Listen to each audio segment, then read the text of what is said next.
चलिए तो फिर से आज राज एजुकेशन डोनर में आप लोग का स्वागत है।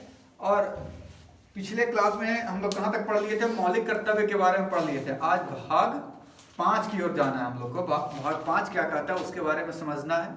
तो आज इसको भाग 5 को समझाएंगे और जानेंगे कि क्या है इसमें, क्या क्या चीज़ है, और इसके विशेष रूप से ऊपर आर्टिकल थोड़ा सा डीपली नेक्स्ट वीडियो में बनाएंगे। तो अभी से बोल देते हैं कि थोड़ा शॉर्ट होगा। और पहले ये समझ लीजिए कि संघ होता क्या है। ठीक है, 5 में क्या है? संघ। संघ मतलब क्या होता है? किसका जिक्र कहां से कहां तक है? भाग 5 में अनुच्छेद 52 से 151 तक। ये बहुत ही इंपॉर्टेंट टॉपिक है, बहुत ही इंपॉर्टेंट टॉपिक है। तो इसका मतलब किसी को पता है कि संघ का मतलब क्या होता है? संघ मतलब साथ ही ठीक। संघ का मतलब क्या कहा गया है आर्टिकल 1 में? भारत एक राज्यों का संघ होगा। संघ मतलब राज्यों का समूह, एक संघ होगा। ठीक है, यूनियन। क्या? यूनियन। ठीक है, तो इसमें किस चीज के बारे में है? तो संघ के बारे में पढ़ना है। तो संघ में किस किस चीज के बारे में पढ़ना है? तो हम आपको स्टार्टिंग में बताए थे कि इसका 3 हिस्सा होता है संघीय ढांचा का। उसमें विधायिका, कार्यपालिका और न्यायपालिका बताए थे आप लोग को। ये राज्य में भी होता है और केंद्र में भी होता है। तो हम लोग संघ के बारे में चूंकि पढ़ रहे हैं, तो संघ सभी राज्यों के मिला के बनता है। तो हम संघ के बारे में पढ़ रहे हैं सभी राज्यों के। तो सब किसी एक स्टेट का नहीं होगा। कहाँ का होगा? ये केंद्र का होगा, केंद्र का। ठीक है, तो ये विधायिका में कौन आ जाएगा भाई? तो विधायिका में आ जाएगा कौन? प्रधानमंत्री, संसद, ये सब जो आ जाएगा। विधि बनाने की प्रक्रिया में जो भी भाग लेते हैं सब आ जाएगा। कार्यपालिका में कौन आ जाएगा? जो विधायक को बनाया, विधेयक को जो बनाया उसको लागू जो करवाएगा कार्यपालिका, वो आ गया। ठीक है, फिर इसका क्या काम रहेगा? न्यायपालिका ये सबको जांच करेगा, ठीक है कि नहीं, संवैधानिक अनुसार हो रहा है कि नहीं। तो यहाँ पहले देखेंगे इसमें किस किस चीज के बारे में पढ़ना है। संघ में प्रधानमंत्री, यहाँ देख लीजिए राष्ट्रपति, राष्ट्रपति के बारे में पढ़ना, प्रधानमंत्री के बारे में पढ़ना, उपराष्ट्रपति, उप प्रधानमंत्री, संसद, सांसद, ये सब के बारे में, लोकसभा, राज्यसभा, दोनों सदन, राष्ट्रपति का क्या काम होता है, नहीं होता है, सब कुछ इसके बारे में। संसदीय व्यवस्था है, कैसे व्यवस्था है भाई, उसके बारे में। न्यायपालिका, जैसे सुप्रीम कोर्ट हो गया तो वो केंद्र का है, तो सुप्रीम कोर्ट का क्या काम होगा, कैसे कैसे जिक्र है इसका, सब इसमें इतना से इतना 52 से 151 के बीच में जिक्र है। ठीक है, उपराष्ट्रपति, विधेयक, etc, ऐसा जितना भी टॉपिक है जो केंद्र से जुड़ा हुआ है। ठीक है, जितना भी जो केंद्र से जुड़ा हुआ है, संघ से जुड़ा, सबको इसी में पढ़ना है। तो संक्षिप्त में आप लोग समझिए एकदम शॉर्ट में कि संघ का मतलब जो केंद्रीय सरकार चलता है, केंद्रीय सरकार चलता है, संघीय सरकार जो चलता है, उससे जुड़ा हुआ हर तथ्य, चाहे वो संसद हो, MP हो, जुडिशियरी हो, उपराष्ट्रपति, मंत्री, हाँ वो तीनों पार्ट। ठीक है, जो संघ से जुड़ा हुआ, तो उसमें सबसे पहले क्या पढ़ना है? राष्ट्रपति। ठीक है, सबसे पहले इसमें संघ में क्या पढ़ना है? राष्ट्रपति। ठीक है, तो राष्ट्रपति से होते हुए चलेंगे और जहां तक है सुप्रीम कोर्ट होते हुए हम लोग देखेंगे। तो आज आप लोग को राष्ट्रपति को बस आर्टिकल बताते हैं कि क्या क्या है और उसका प्रोसीजर आप लोग को, चूंकि आज का ये दूसरा क्लास हो गया तो आप लोग को भी ज्यादा समय लग जाएगा। तो आज हम किस बारे में बताएंगे? राष्ट्रपति के बारे में। किस बारे में? राष्ट्रपति के बारे में। देखिए राष्ट्रपति, ये 52 से 61 तक में इसका जिक्र है। क्या क्या है? कहीं कहीं 62 भी दिखाता है क्योंकि उससे भी जुड़ा हुआ है। देखिए सबसे पहले 52 में कहा गया है राष्ट्रपति का पद। ठीक है, राष्ट्रपति, इसमें ट्रिक भी बता देंगे कैसे आर्टिकल याद करना है।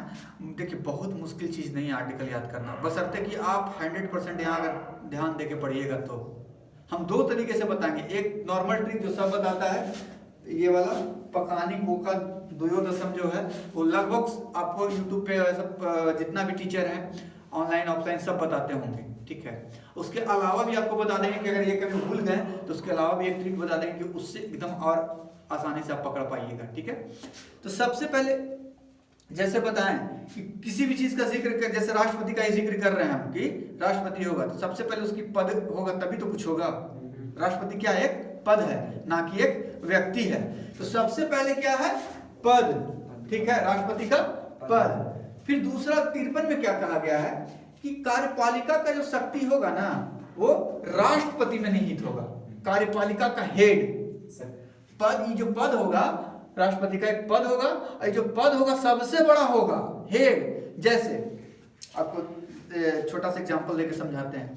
आज आप लोग तैयारी कर रहे हैं गवर्नमेंट जॉब का या किसी चीज का, ठीक है, गवर्नमेंट जॉब अब एम्प्लॉय बनते हैं, या तो चपरासी बनिए, क्लर्क बनिए, सीनियर क्लर्क बनिए, अधिकारी बनिए, पदाधिकारी बनिए, एसडीएम बनिए, डीएम बनिए, सचिव बनिए, कुछ भी बनिए। सचिव के ऊपर कौन होता है? मंत्रालय। और मंत्रालय के भी ऊपर कौन होता है? प्रधानमंत्री। प्रधानमंत्री के भी ऊपर कौन होता है? राष्ट्रपति। तो कहीं ना कहीं सबसे बड़ा कौन है? राष्ट्रपति। क्योंकि राष्ट्रपति सबसे बड़ा पद है, सबसे पहले पद होगा, और फिर कहा गया कि जो पद होगा सबसे बड़ा होगा, मतलब सबसे बड़ा मतलब हेड होगा। तो यहाँ पे हेड से याद रखिएगा, पद होगा उसके बाद हेड होगा, सबसे बड़ा पद होगा। कार्यपालिका की शक्ति इसी में निहित होगा, जितना काम होगा इसी के मर्जी से होगा, ठीक है। आगे हम बताएंगे कैसे, नेक्स्ट डे, ठीक है। फिर 54 में क्या है? निर्वाचन। देखिए 4 से 54 होता है, क्या आता है उसमें भी 4 से 54, ठीक है। ऐसे 4 से चुनाव कह लीजिए या निर्वाचन कर लीजिए। निर्वाचन, ठीक है। निर्वाचन मतलब क्या होता है? चुनाव, ठीक है। निर्वाचन मतलब चुनाव, ठीक है। तो 54 में निर्वाचन हो गया। तो सबसे पहले कोई पद होगा, ऐसे सोच के देखिएगा, सबसे पहले पद होगा, और जो पद होगा सबसे बड़ा होगा, कार्यपालिका के एकदम हेड होगा, सबसे बड़ा होगा। फिर उसके लिए क्या बनने के लिए करना क्या होगा? सोचना होगा हमको कि राष्ट्रपति है, सबसे बड़ा पद है, ठीक है। तो उसके लिए हमको क्या करना होगा? तो उसके लिए चुनाव हमको कराना होगा। क्या करना होगा? निर्वाचन होगा मेरा। हम एग्जाम क्रैक करके नहीं जाएंगे वहां, किस चीज के लिए जाएंगे? निर्वाचन होके जाएंगे, निर्वाचन प्रक्रिया द्वारा, ठीक है। फिर 55 में देखेंगे, जब निर्वाचन होगा तो कैसे होगा? उसका कोई तरीका होगा ना, तो उसका प्रणाली होगा। तो पास प्रणाली, निर्वाचन का प्रणाली, प्रणाली मतलब होता है तरीका, किस तरीके से होगा, ऐसे भी याद रख सकते हैं। प से 55, प से प्रणाली, पी फॉर 55, पी फॉर प्रणाली, ठीक है। इसी को आम भाषा में कोटा भी कहा जाता है कि जो निर्वाचन का प्रणाली होता है उसमें कोटा होता है कि कौन वोटिंग करेगा नहीं करेगा, कौन कोटा से आएगा नहीं आएगा, ये सब के बारे में। तो ये ट्रिक में आपको कोटा वाला यूज होगा, हम लास्ट में इसका रिपीटेशन कर देंगे, ठीक है। 56 में देखिएगा, जब हम नियुक्त हो गए, प्रणाली से नियुक्त हो गए, तो अब क्या करना है? हम अपना कार्यकाल देखेंगे कि अब तो हम राष्ट्रपति बन गए हो, अब कितना दिन तक हम रह सकते हैं, ठीक है। तो क्या होगा? कार्यकाल। ऐसे भी कहता ना 5 साल की 6 साल, 5 साल की 6 साल, कंफ्यूज रहता है कितना कर 5 साल की 6 साल, 5 साल की 6 साल, ऐसे सोचना है। तो जहां पे 5 और 6 रहे वहां कार्यकाल, 56 में कार्यकाल, ठीक है। उसके बाद 57 में आते हैं, जब कार्यकाल खत्म हो गया तो हम सोचेंगे फिर से मेरा चुनाव हो सकता है, फिर से हम राष्ट्रपति बन सकते हैं कि नहीं। तो फिर पुनः निर्वाचन, ठीक है। पुनः मतलब फिर से, पुनः निर्वाचन का मतलब दोबारा, फिर से, ठीक है। कार्यकाल खत्म हुआ तो फिर से निर्वाचन मतलब पुनः निर्वाचन। अब देखिए उसके बाद 58 में योग्यता क्या होगा? यहां तक एक बार याद कीजिएगा, ठीक है, 52 से लेकर 57 तक। फिर उसके नीचे आते हैं, योग्यता क्या होगा? 58 में योग्यता कि राष्ट्रपति हम बने तो मेरे लिए क्या योग्यता होना चाहिए? हमको यूपीएससी पास करके जाना होगा कि हम मेरे लिए पीएचडी ये होगा मान्य होगा, या क्या होगा योग्यता? तो वो सब हम कल आर्टिकल बाय आर्टिकल चलेंगे तो बताएंगे कि क्या क्या योग्यता हो, पागल नहीं हो, ये सब। ये 58 हो गया। अब 59 देखिए, शर्तें या दशाएं, पद की शर्तें या दशाएं। पद मिलने के बाद या मिलने के पहले जो शर्त होगा क्या होगा? ऐसा नहीं है कि हम डीएम भी हैं और उधर से राष्ट्रपति भी बन जाए, समझे? इधर से प्रधानमंत्री भी हम ही हैं, राष्ट्रपति भी हम ही हैं, तो ऐसा नहीं होगा, समझे? तो यहाँ शर्त है, योग्यता तो आप दिखा दिए, योग्यता के बाद आपका क्या है? शर्त होगा कुछ कि नहीं आप अगर विधायक हैं, सांसद हैं, प्रधानमंत्री हैं, कोई और मंत्रालय मिला हुआ है या अधिकारी हैं, तो वो सब छोड़ के आइए और यहाँ सब कुछ त्याग करके आइए और राष्ट्रपति बनिए, समझे? क्योंकि आप सबके बाबूजी कौन है?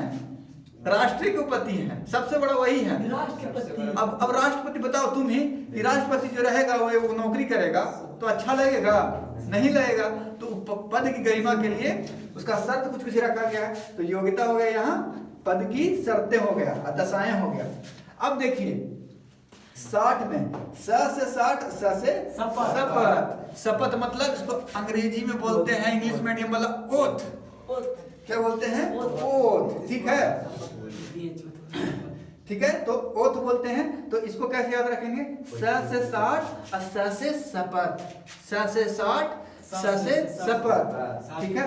और शपथ ले लिए, सब कुछ कर लिए और हम कोई कांड कर दिए, राष्ट्रपति कोई कांड कर दिए शपथ लेला के बाद। कांड बोले तो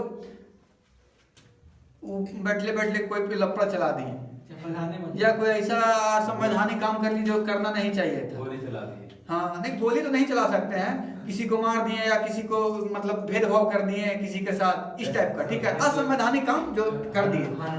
हाँ, तो चूंकि राष्ट्रपति को सबसे बड़ा पद है तो उसके लिए ऐसे तुमको सजा नहीं दे सकता है। तो उसके लिए क्या करना होगा? आप वहां कुर्सियां छोड़ के आइए पहले नीचे, होकर बाद आपका न्याय होगा। तो फिर उसके लिए क्या करना होगा? हमको महाभियोग लाना होगा। संसद के सब संसद खिसियाएगा, सरकार के आदमी खिसियाएगा और उसके बाद क्या करेगा? महाभियोग लाएगा। महाभियोग मतलब होता है पद से हटाने के लिए। महाभियोग जैसे प्रक्रिया वो हम बताएंगे कि कैसे आएगा, कौन सदन में आएगा, कौन लाएगा, आएगा तो कितना दिन पहले बताना होगा, नहीं सब कल अच्छे से डिस्कस करेंगे डिस्क्रिप्टिव में। ठीक है, तो ये हो गया एक तरीका जो हम बताएं। सबसे पहले सोचना है राष्ट्रपति का पद होगा, पद होगा जो सबसे बड़ा होगा तो कार्यपालिका का हेड होगा। तो सबसे बड़ा पद होगा तो क्या आएंगे उस पर? कैसे? निर्वाचन के द्वारा आएंगे। अब निर्वाचित हम हो गए तो भाई उसका निर्वाचन का कुछ प्रणाली होगा, कोई व्यवस्था होगा, तब है ना कि इसी निर्वाचन करके भेज देगा। ठीक है, तो उसका कुछ प्रणाली होगा। उसके बाद क्या होगा? मेरा टेन्यूर होगा, कार्यकाल जिसको टेन्यूर कहते हैं। कार्यकाल के बाद हम फिर सोचेंगे कि पुनः निर्वाचन हो सकता है कि नहीं। ठीक है, उसके बाद योग्यता है, योग्यता के बाद पद की शर्तें दशाएं और फिर 60 से 60 से शपथ है और 61 में महाभियोग है। अब ये वाला देखिए, ये ट्रिक ये बहुत कॉमन ट्रिक है और आपको इंटरनेट पे बहुत आसानी से मिल जाएगा। ठीक है, बहुत बड़े बड़े टीचर लोग भी इनको बताते हैं ताकि याद रहे। ठीक है, तो देखिए प से क्या हो गया? पी फोर प से पद, का से कार्यकाल, अरे सॉरी कार्यपालिका, हाँ कार्यपालिका की शक्ति, कार्यपालिका की शक्ति राष्ट्रपति में। नी से निर्वाचन, ठीक है। को से कोटा, का से कार्यकाल, कार्यकाल, ठीक है। द से दोबारा मतलब पुनः निर्वाचन, ठीक है। यो से योग्यता, द से दशाएं, ठीक है। स से शपथ, म से महाभियोग, ठीक है। ये ट्रिक हो गया। और एक जैसे ये क्या हो गया कि कॉन्सेप्ट हो गया समझने का, ठीक है। और ये एकदम टोटली ट्रिक हो। जैसे कहीं कहीं आएगा ना आपको कोटा के बारे में पूछ देगा, नहीं पूछेगा, आपको पूछ देगा क्या? प्रणाली कि राष्ट्रपति की निर्वाचन प्रणाली का ये किसमें है, तो आपको ये वाला काम करेगा 55 से 5 से 55 5 से प्रणाली वाला। और कोटा दे दिया था फिर कोटा वाला इस तरीके से याद रख लीजिएगा, समझे। तो ये इतना चीज पहले आज दिमाग में रख लीजिए। आज इसलिए भी आप लोग को ज्यादा नहीं बता रहे हैं क्योंकि ये जब दिमाग में आ जाएगा कि आर्टिकल कौन सा आर्टिकल में कौन सा जिक्र है, और उसके बाद इसके बारे में डीपली चलेंगे कि कार्यकाल मतलब क्या, कार्यकाल होता है कैसे होता है, सब कुछ तो आपको ज्यादा यहाँ पे सेट होगा। और जितना भी कंपटीशन होता है, कंपटीशन का एग्जाम होता है, इसमें बहुत इंपॉर्टेंट ये टॉपिक है, इसलिए इसको स्किप कहीं मत कीजिएगा, एकदम फोकस के साथ पढ़िएगा, समझे। क्योंकि ये संघ जो है ना, संघ के बाद थोड़ा सा लेवलिटी कम हो जाएगा, वो उस पोर्शन से कम पूछता है, लेकिन संघ तक बहुत ज्यादा क्वेश्चन पूछता है, तो इस पे अच्छे से ध्यान रखिएगा, ठीक है। क्या एग्जीक्यूटिव का पावर है, क्या है, नहीं है, समझे। हमेशा मन को ना शांत रखा कीजिए और अच्छे से उसको ध्यान से। पढ़ाई का तरीका है कि जो भी चीज पढ़ रहे हैं ना उसमें एकदम खो जाइए। जैसे राष्ट्रपति के बारे में आप पढ़ रहे हैं तो उसके बारे में खोज है कि क्या राष्ट्रपति होता क्या, अच्छा कैसे होता। अगर हम बन जाएंगे, अपने आप पे रख के देखिए कि अगर हम बन जाएंगे तो अच्छा ऐसे करना होगा, ये करना होगा, वो करना, तो ज़्यादा कॉन्सेप्ट दिमाग में जाएगा। जैसे आपको विधायक बनना है तो हम बताएंगे आगे कि एमएलए क्या होता है, एमपी क्या होता है, तो वो सोच के देखना है। अधिकार, मौलिक अधिकार पढ़ रहे हैं तो सोचना कि हमको क्या क्या अधिकार है, अच्छा हमको गिरफ्तार करेगा तो हमको क्या करेंगे, कैसे हम पूछेंगे। जब ये सब चीज़ यकीन मानिए, अगर ये सब चीज़ जान गए ना तो आप कभी भी डरिएगा नहीं किसी से, समझे। तो इसीलिए आप लोग ये सब चीज़ को अच्छे से एकदम जो होता है ना ध्यान के साथ, एकदम कंसंट्रेशन के साथ पढ़िए और ऐसे ही धीरे धीरे करके आगे चलिए। एक भी क्वेश्चन पॉलिटी से नहीं छूटेगा। हाँ, दोनों ट्रिक और थ्योरी दोनों हम आप लोग को बताएंगे कॉन्सेप्ट के साथ, ठीक है। तो आज के लिए इतना ही रहने देते हैं, ठीक है।